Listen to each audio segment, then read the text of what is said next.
of when you think about getting an MBA? Maybe you see it as the key to unlocking career success. Maybe you wonder if it's worth the time, money, and energy. Or maybe you felt pressure to keep adding degrees just to feel good enough. In this episode, we're breaking down whether or not an MBA is a worthwhile investment. This week, I talk with Ellin Lolis, career coach and founder of Ellin Lolis Consulting, about how to know if an MBA truly fits your goals.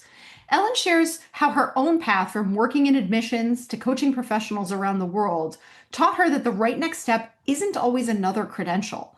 In our conversation, Ellin helps demystify what MBA programs look for, how to decide if it's the right investment for your career, and how to avoid letting self-doubt or imposter syndrome drive your choices. Thank you so much, as always, for listening. Welcome to the Impostor Syndrome Files. My name is Kim Meninger, and as an executive coach and former high-tech leader, my personal mission is to help professionals overcome imposter syndrome so that you can advance your career with confidence. Each week, I interview a new guest who brings a powerful perspective to this conversation, including personal stories, best practices, and new insights.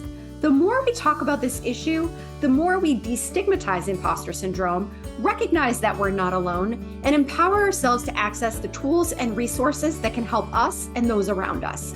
Thank you so much for listening and for sharing with others you think would benefit from this conversation.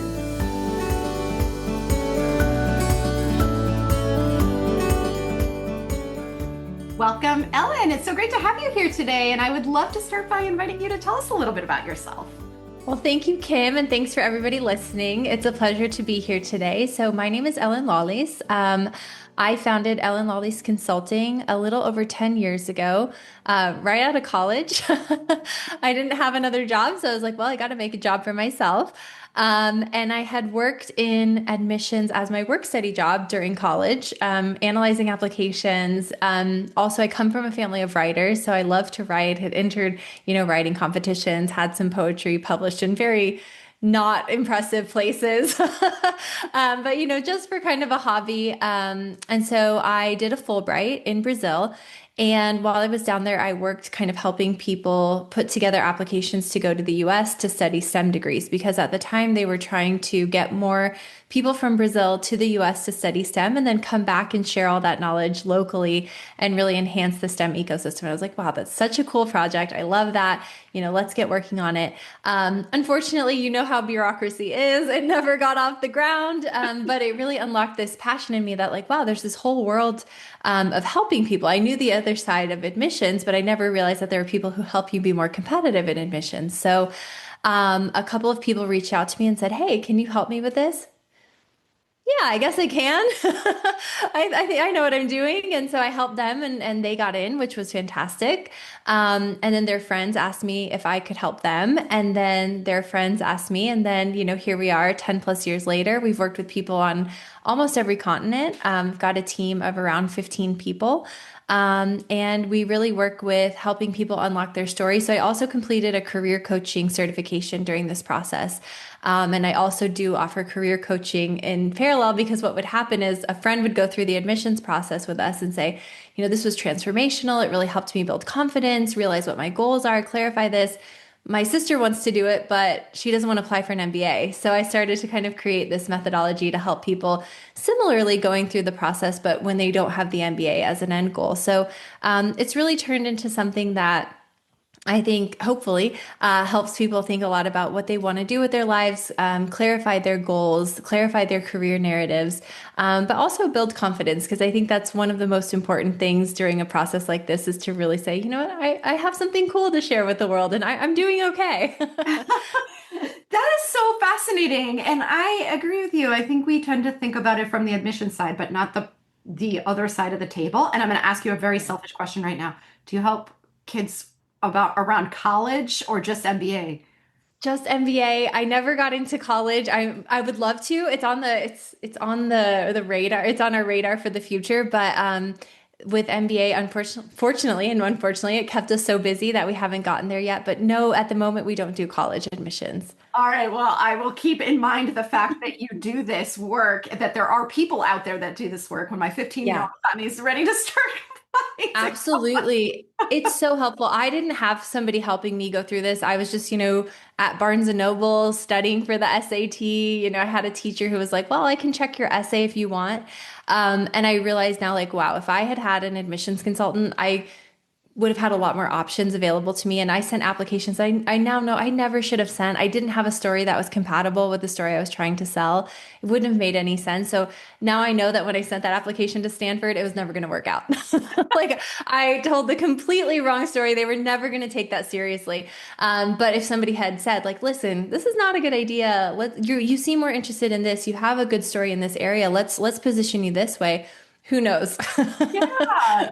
Well, you're making me think about this from different angles too, because I think there is a way in which and especially when it relates to the MBA in particular, and you can tell me if this resonates with you. I got an MBA many years ago, and I've had people ask me, should I get an MBA? And I think that there's a way in which a lot of people have internalized this belief that it's like a requirement to advance to certain levels. And I think that if you don't know why you're doing it, you may not be as confident about applying for the program. You may not be as clear in your story. So having someone like you seems really important for that too.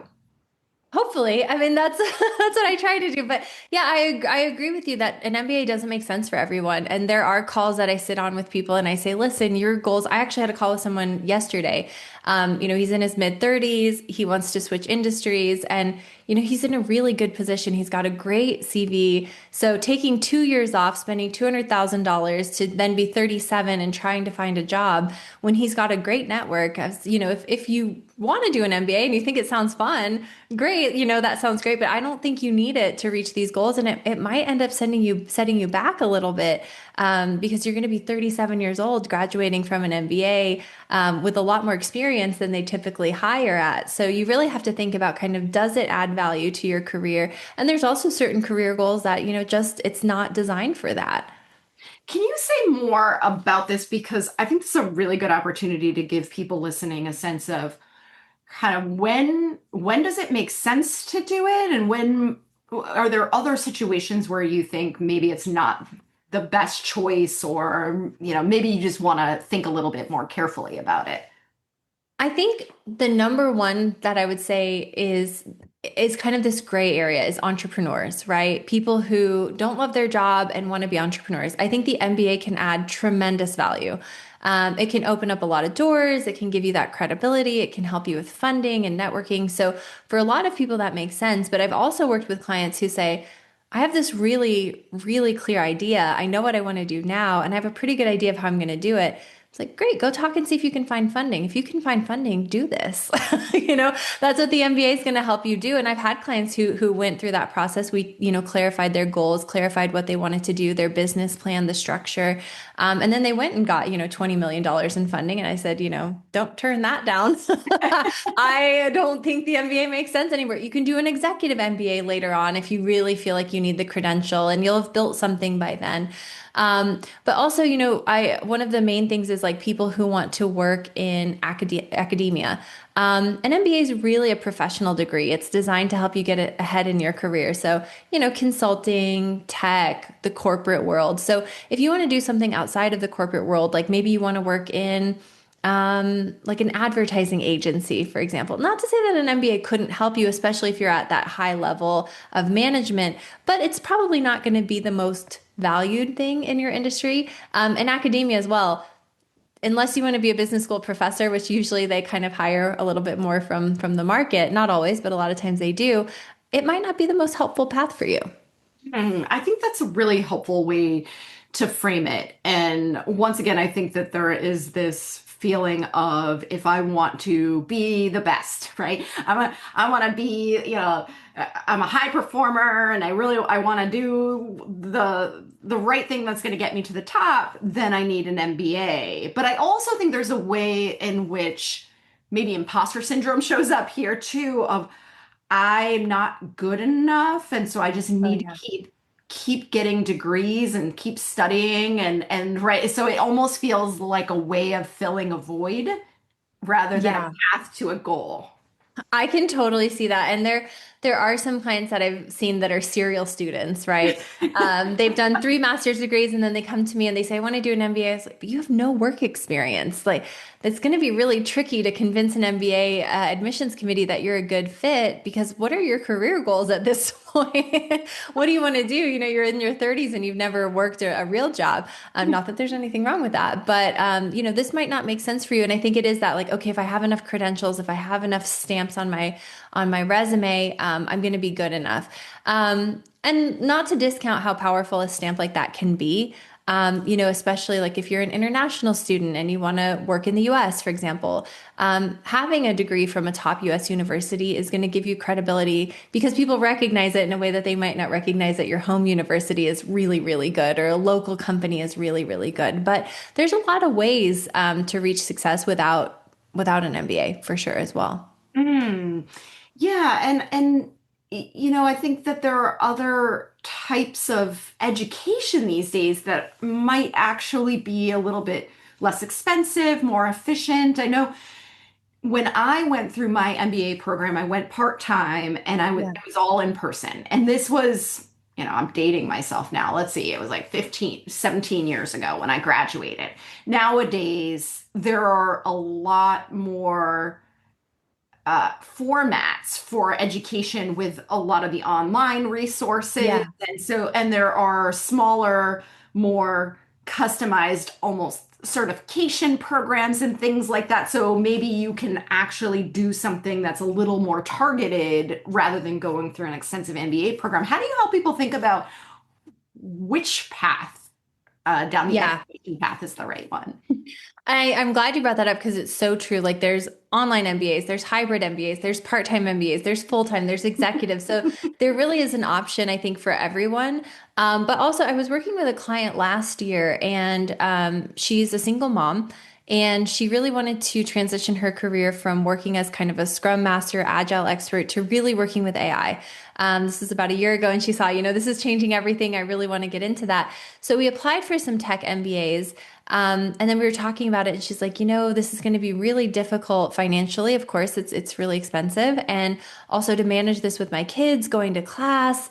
I'm gonna be a very absent mom for a year. And so we looked into other programs and found this incredible online program in AI and machine learning that's really more of a technical program designed to make you an operator. So instead of like, oh, AI is an important part of business and let's talk about AI applications in business, let's help you really understand like how these models are working, how they function, help you create them, help you be that kind of point person within a company. And that worked really, really well for her goals. And so she ended up going to that program. She got a scholarship. It worked really well. And she can stay home with her kids. And, it works much better for her work-life balance. And I think the key question to ask yourself is where do you want to go, right? What do you want to get out of this? Because an MBA is not the goal. An MBA is a step towards a goal. It's a tool to help you reach something bigger. So people who say to me, oh, I want to do an MBA to figure out what I want to do in life. I'm like, let's take a step back. Let's figure this out. That is not a great idea for you. So really thinking, what do I want to get out of this? Where do I want to be in 5 years? Where do I want to be in 10 years? What kind of career do I want to have in terms of the industry, in terms of what it looks like with work-life balance, and then figure out what kind of program, if any program, will help you get to that. And you're absolutely right. A lot of the schools have these shorter programs, these more technical programs now that can really help you build those gaps or fill those gaps and build the credibility in the area that you want to work in. I'm so glad you brought that up too, because I had actually made a note to myself to ask you about that. There are people who are kind of hoping that the MBA will help them figure out what they want. It's kind of like almost like a really expensive career coaching model. Yeah. Yeah.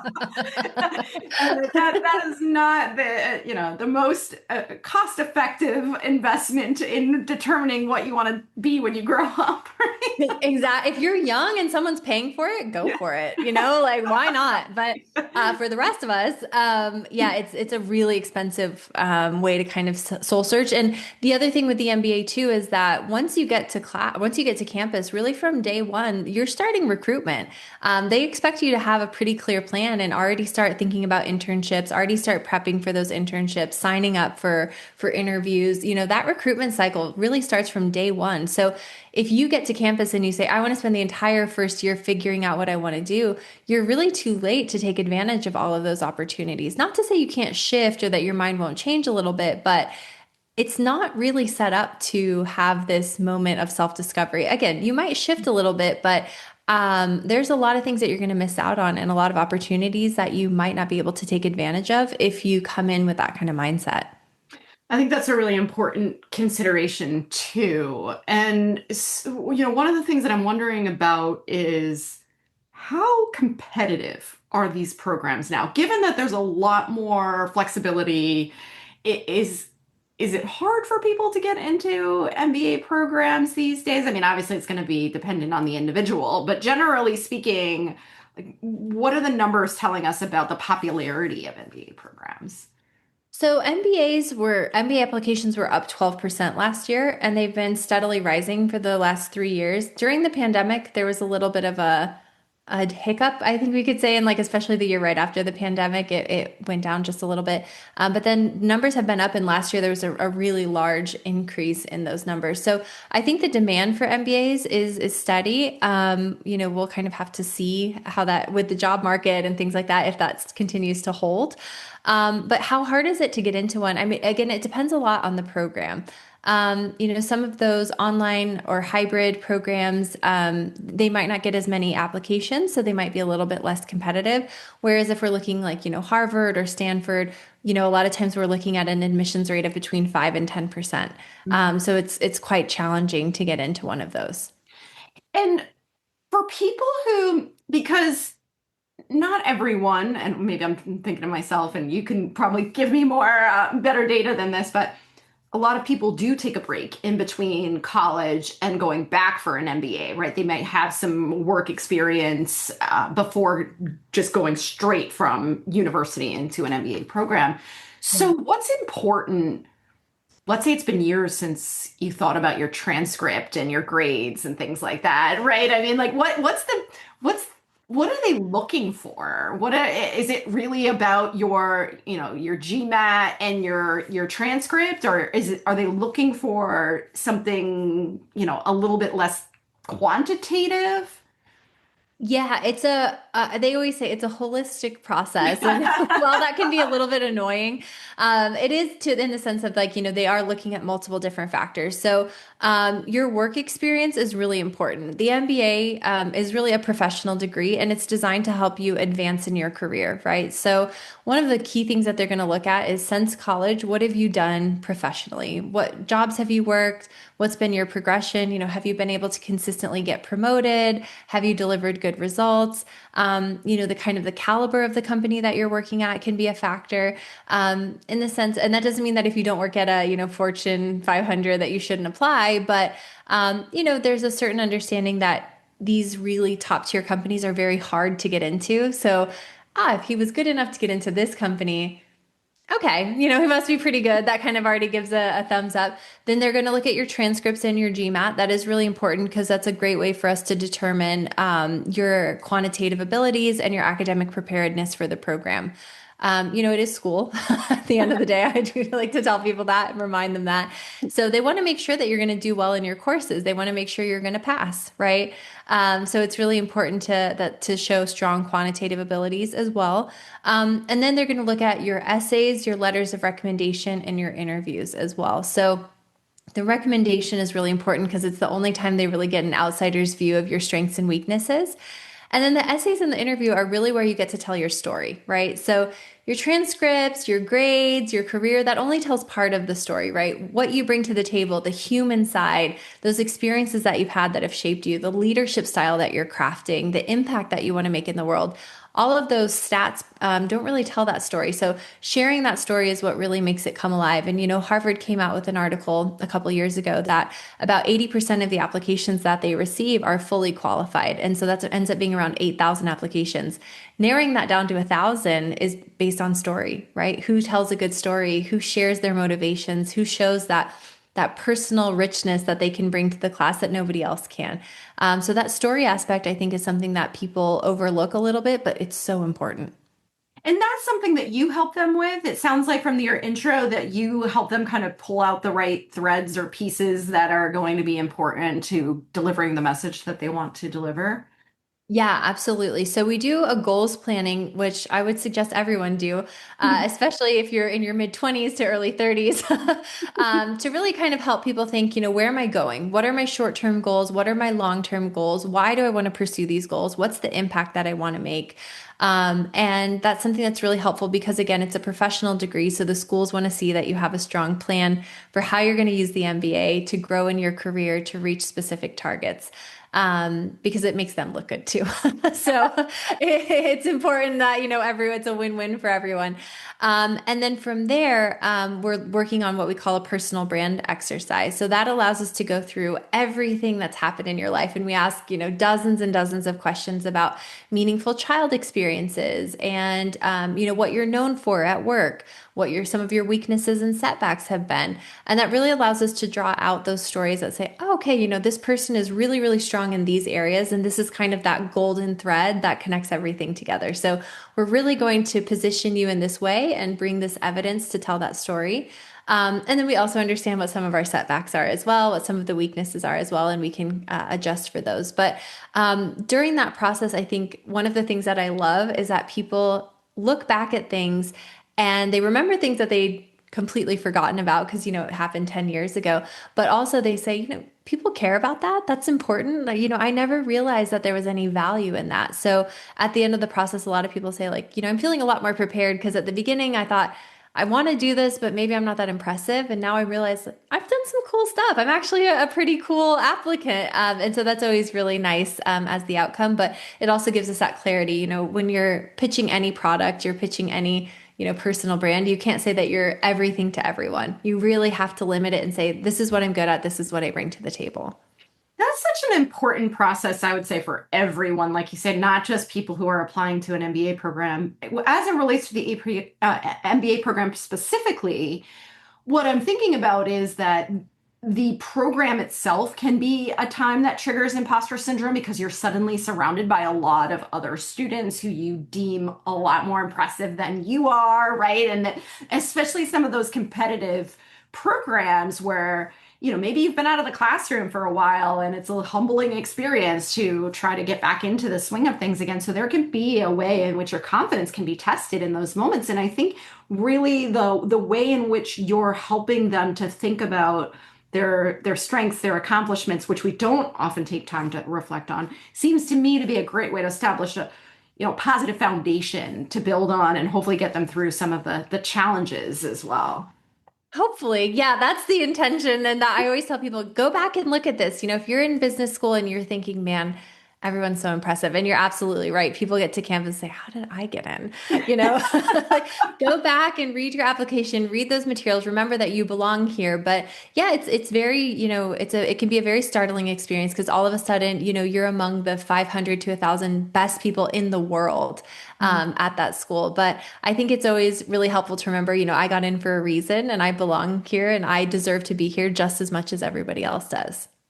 And do you help them at all with how to maximize the experience once they get there? Like one of the things that I think I did not do effectively as an undergrad because I was young and probably, very anxious and I was a first generation college student, so I didn't have people kind of telling me tips and things for what to do. But one of the things that I wish I had done differently back then was to really connect with my professors and just be more engaged in the learning experience as opposed to just kind of going through the classes.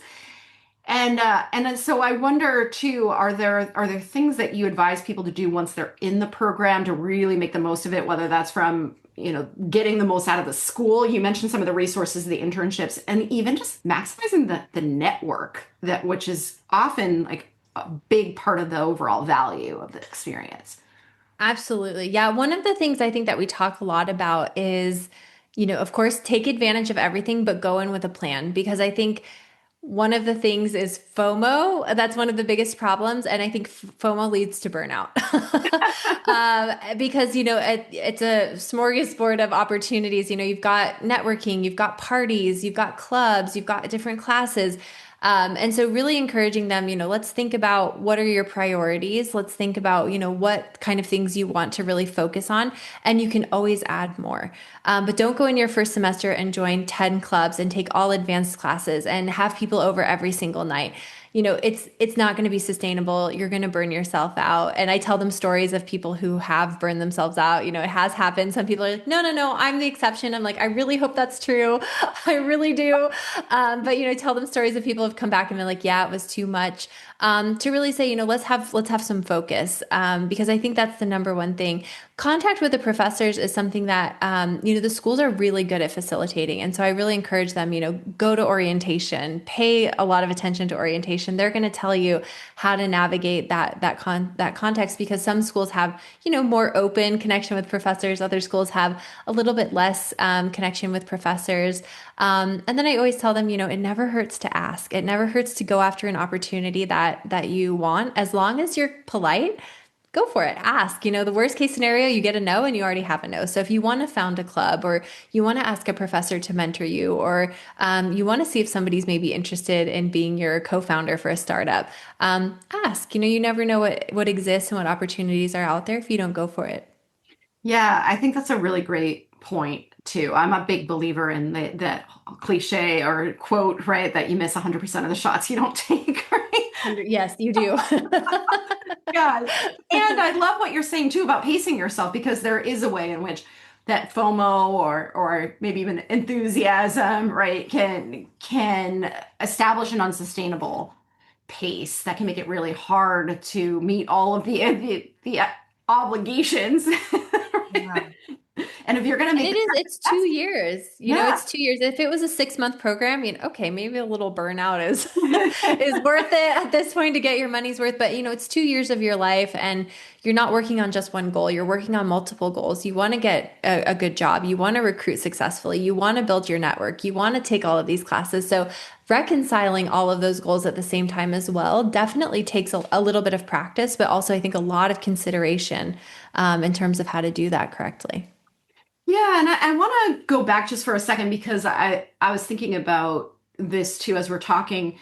You have a really powerful perspective on what's I don't want to say the right, because that makes it sound like there's one right way to do this, but essentially how to think about whether an MBA program is right for you at this moment. Are there other that people listening might want to consider reaching out to as part of their goal planning, or even just to kind of assess whether an MBA is the right path for them? Are there other advisor types that you would recommend that they reach out to? Like, whose voices does it make sense to listen to as you're thinking about this? Because everyone's going to have a different opinion. A lot of it's going to be biased on their own experience, right?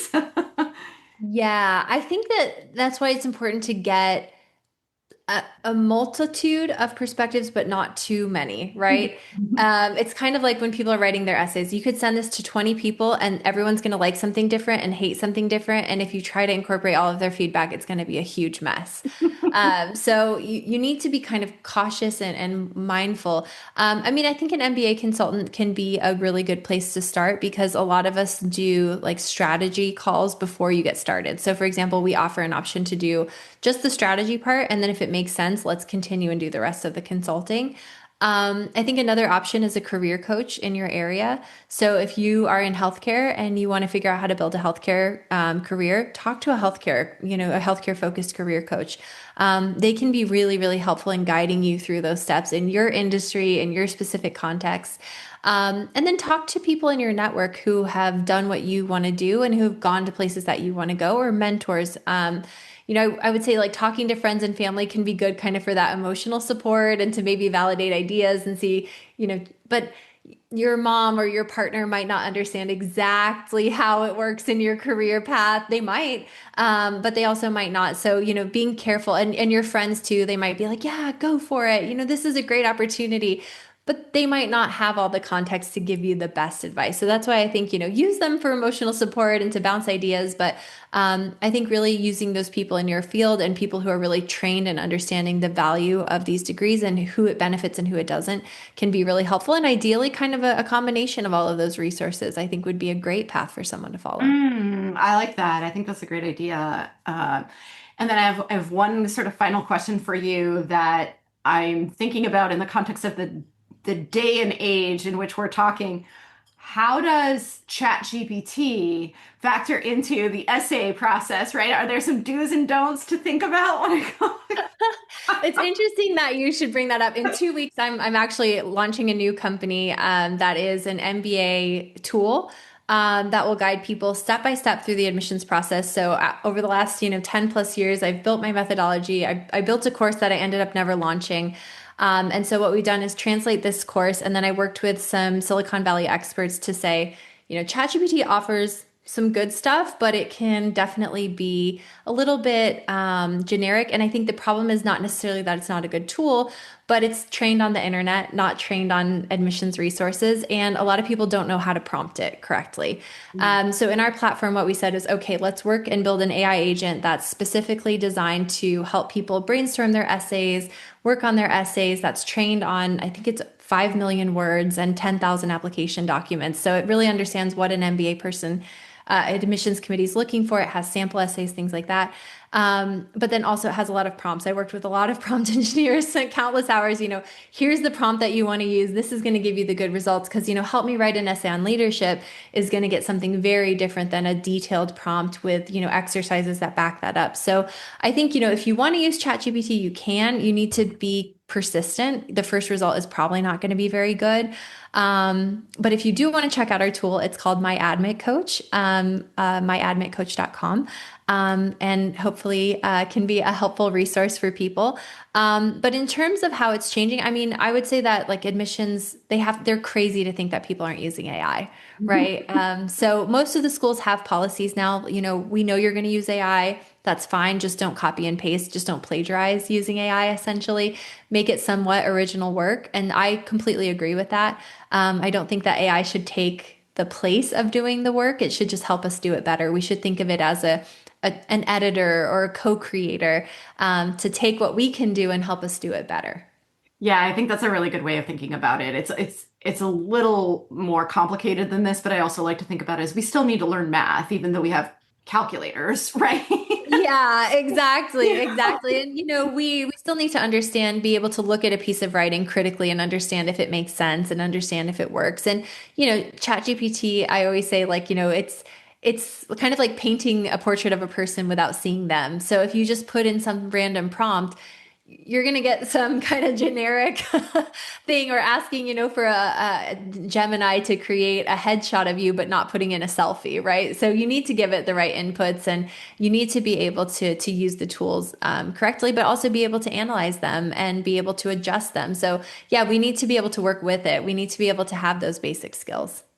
Yeah, I really appreciate that because I do think that there are a lot of unanswered questions or just, ways in which it's going to evolve that we're not quite sure what the future is going to look like. And so it's great to hear from an insider on how it kind of fits into the process.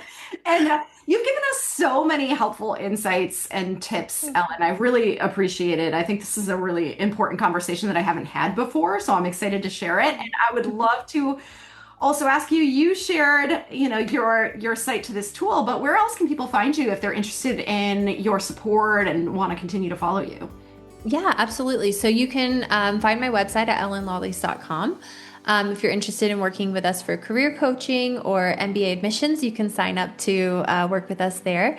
And then you can also follow me on LinkedIn. I also have a YouTube channel where I post tips on MBA applications, different parts of the process. So those are the best places to find me. Wonderful. Well, I'll make sure the links are in the show notes. And thank you so much for being here.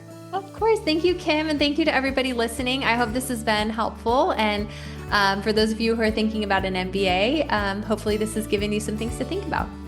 Absolutely. Thanks again.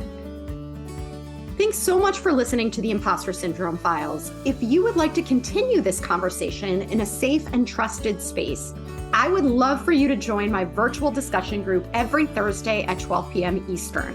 For the past several years, the group has been limited to women, but it is now open, regardless of gender, to anyone who is interested in exploring and troubleshooting common workplace challenges, building better awareness of ourselves and others, and becoming more inclusive allies at work. Check out the show notes for more info on how to find us, and please join us next week for another episode of the Impostor Syndrome Files.